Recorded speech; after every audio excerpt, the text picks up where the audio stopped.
from the Mom and Pop Quilt Shop here. Welcome to Long Arm Wednesday. We are working on a quilt for a family, well, my mom's friend. Anyways, her husband unfortunately has cancer, so I thought what a better way to do is to make him a quilt, make him feel comfortable. Unfortunately, when you have that, you can't really do anything about it. So as much as I wish I could wave a magic wand, I can't. So I'm going to make a quilt. So I've decided to take all from my scraps. I literally spent 4 days last week, and literally whatever I had bits and bobs of, I squared up and made strips and so on and so forth. So like I had a big tub of 2.5 strips. This was all my 2.5 little squares all filled there. This was the stack of like 6 inches. I mean, there's probably like 3 quilts in here, if not more. So, I mean, it really needed to get done. I'm glad I did it, as long as it took a lot of days, but I got it done. So anyways, I made a really good quilt out of the greens and the blues that I had in my 2.5-inch strips, plus a 4-inch square. So easy peasy. If you want to see how the block comes together, just check out Weekend Project. It's kind of like a spiral log cabin. So check her out. So I've quilted it up this way. I've had it twisted already, doing city windows, okay. It's AM, so I'll find out who the AM person is, because that's just their initial, so I don't know the exact name, but I'll find out and we'll list it, okay? Who designed this little panto or edge to edge.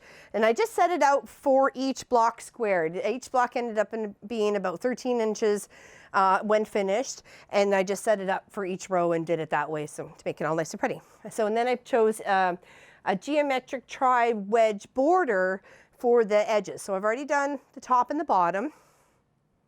Sorry, the sides. Now I'm going to do the top and the bottom. And you may notice that I kind of sewed the border on maybe a little bit different this time. I did it a bit thicker on one side, thinner on the other, thinner on the top, thicker on the bottom. Why not? Be different. No one says it has to be exact. Do your own thing. So I've squared it, not squared, because it's not squared, but I tried my best. So anyways, I've clicked out where I want it to stitch up here in this upper border. And now I'm just going to hit the OK button, because it's going to do it the other way, because I want it's going to be flipped for the underside, but you'll see. Okay, so it's just going to try and stitch up this geometric tri-wedge border. There we go. And I'm going to try to decrease the speed, so it's about 55%, because when it comes close to here, because this is not a straight edge, I'm going to try and maneuver the fabric in either way to help get it so it's nice and close down here, but not going past.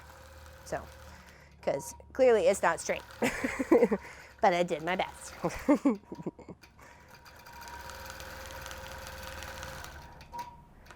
It's just doing little triangles right now. I really like the pattern. It goes really fast. You can stretch it or shrink it to whichever size you need. It's going to come down and do the point here.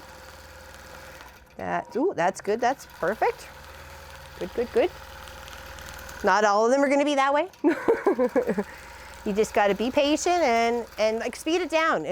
When you're working on your own machine, slow it down to very comfortable speed. I can go all the way down to, like here, there's 30. Super slow. That way you can kind of maneuver it around the points that you need it to, or tweak it, or what have you. The other one comes just on the other side of the blue here as well, so I'm okay with that. That's kind of framing it out. It looks pretty. I just didn't want it coming past this block right here. Okay. So we can speed it up just a smidge. We know where it's going. Oops, it helps if you're hitting the right button. There we go. It's like, why is it not going anywhere?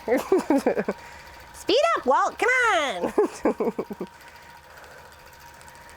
And then it's just going to stitch along and just kind of frame out that little. I really liked it. And then there are these sections here where it doesn't continue up on the actually edge to edge. I'm just going to take my ruler and just put 2 lines, the exact spacing that it is width, and that's it. That's all I'm going to do is fill that in.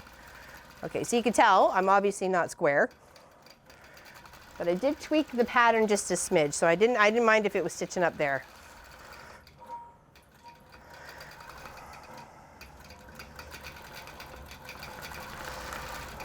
Should come down now.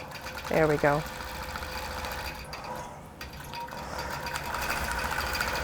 And that's how you kind of deal with little wonky borders too. I got a little bit of a, you know, a wavy here. I think the underside was okay. And I realize actually now that my bottom leader grip is, or leader is rolled up with a wrinkle in it. So maybe that could be part of my cause, and not realizing that till right now. That it was a little wonky because it would be pulling up more than one side than the other, right?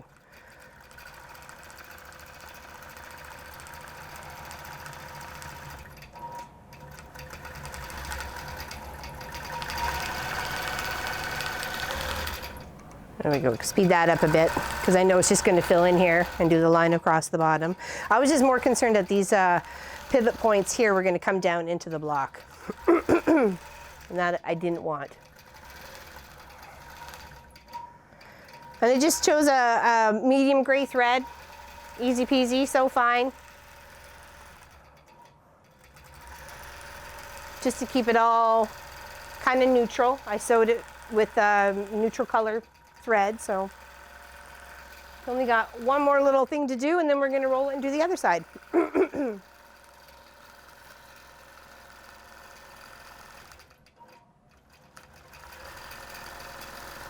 I trimmed that a little close. I meant to give myself a little meat to grab onto, but I didn't when I trimmed it off the other side because it was with what was on the attached over here.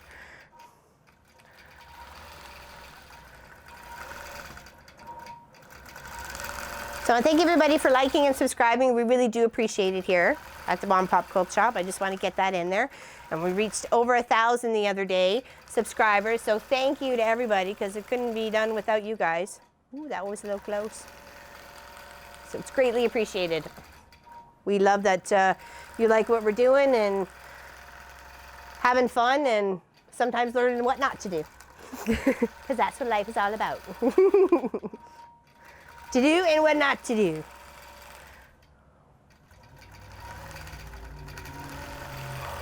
I really like that the chevron-y look in the border. It really made it, pops out all those other geometric shapes like that you can see in here, the square and the rectangle, and I don't know. I really like it. It's just going to finish up one little part here. Ooh, that came right on the edge there. And that's it. So I will fill in the lines right here to fill that, and then here and here to fill that with a ruler once I'm finished. Okay, oops, just cut that thread. That one. Oh, we'll have to rethread that one. For some reason that hooked. Come here. Come back over here. No, no TV time for you. The cat. I keep getting a frayed edge. 1, 2, 2. All right. Okay.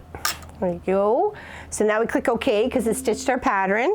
Now I want to unhook my two little side grips there. This one here. I'm going to let go of the bottom and roll the top. Okay. Now hopefully that'll straighten out that wrinkle that I have on the bottom there.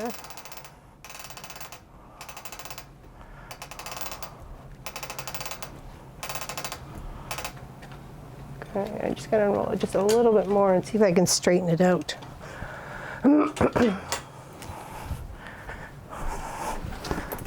There we go. Okay. It's just a tiny wrinkle, but it makes a difference. Okay, we'll go one more. Why is that jamming in there?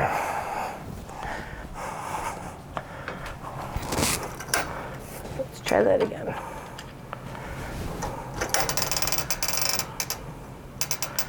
There we go. Now, is that going to reach the bottom that I need here? Oh, I know why it ripped. Just because I got caught in my leader, my belt there.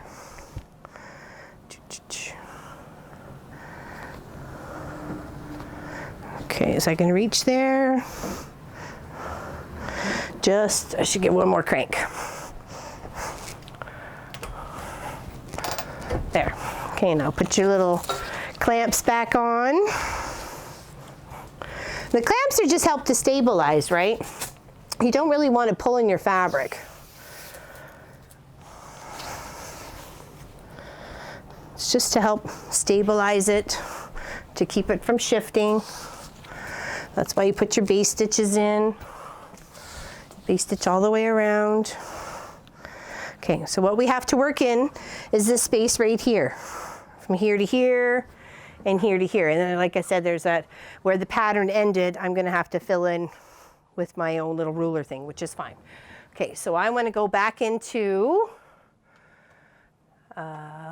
create a boundary. Okay, so when I'm gonna go all the way from this side, and I'm clicking just shy of my stitch line. As many clicks as it needs to get it all clicked out.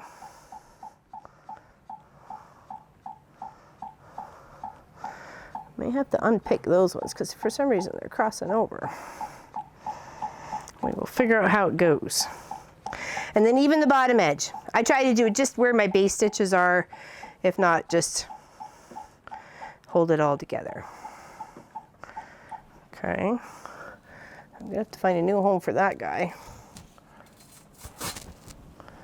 So put him there. Put him there. There we go. Okay, so that's 103. So I'm gonna stop. I'm gonna take my geometric tri-wedge border, and I think I had it as 3 for the top. I'm gonna take what I had as the top and I'm gonna bring it down and fill it in that space that I just clicked out. Okay, first I'm gonna flip it because I want it to be the other way. Okay, just takes a moment just to tweak it. You can use your little end snaps and your maneuverable buttons that you can have to stretch it or tweak it or what have you, either way. Just bring that up just a smidge. Should be okay, there. Okay, now I want to take that and click it as unsewn and quilt. So it should start over here somewhere. Okay. And of course, we know it's not straight.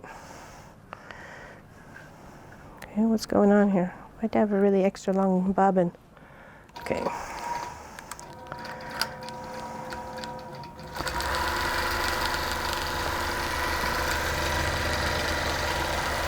Holy, that was a long tail. Uh-oh. I'll straighten that out. Got little pinches it was going. I get distracted with the tail. There we go. And then that's just gonna stitch that right out again. Just the whole wedge, triangle, triangle, and of course it's the same pattern. I've just stretched it and shrunk it to fit each border. Why not, right? Keep this design the same, but use something that you can actually tweak into place. There we go.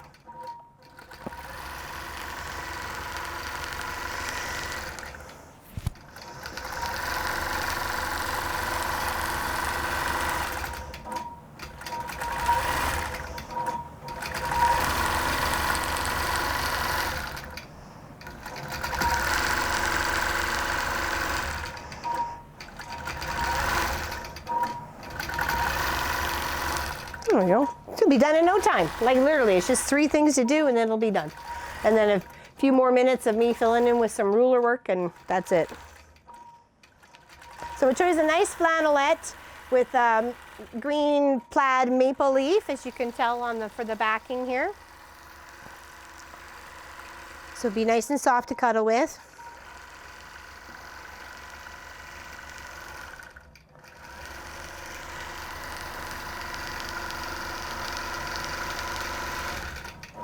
And I used up quite a bit of chunk of my greens and blues. I'm putting this one together.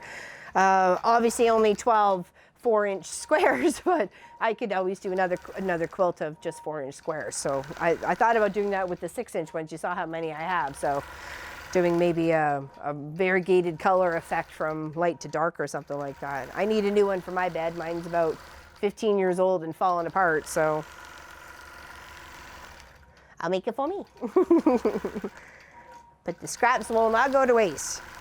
Some of them will go to little projects like bags and stuff like that, and Quilts of Valor. Plan on making a few of those because I have some of the backings that I've taken that when I've trimmed the Quilts of Valor, and they've not been very big, so I send the bigger stuff back home with the Quilt of Valor and keep the smaller little bits, and those get chopped up, and I'm just gonna make another quilt out of them.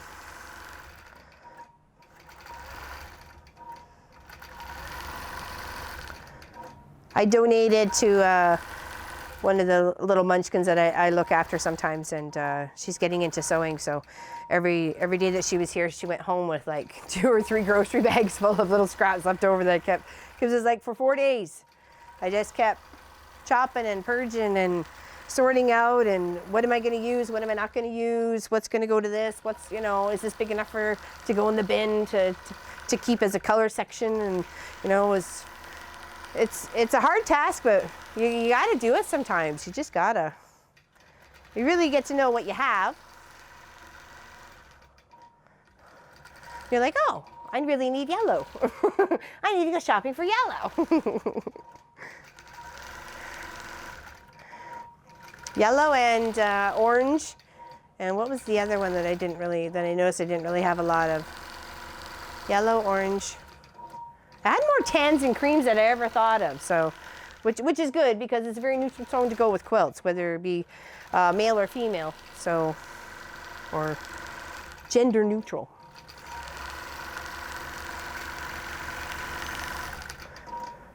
But they won't go to waste. I have this big bucket too, which was the 5s, 4.5s, 3.5s, and 4s, I think, so. There's probably 2 or 3 quilts each pile. And of course, what was left over this needed to go in a scrap bucket. Starts all over again. Never ends. All right, I think that's it. Just gonna stop. I'll just unclamp and unroll it just so you can see the base, what I've done on the quilt. And then that's a Long Arm Wednesday.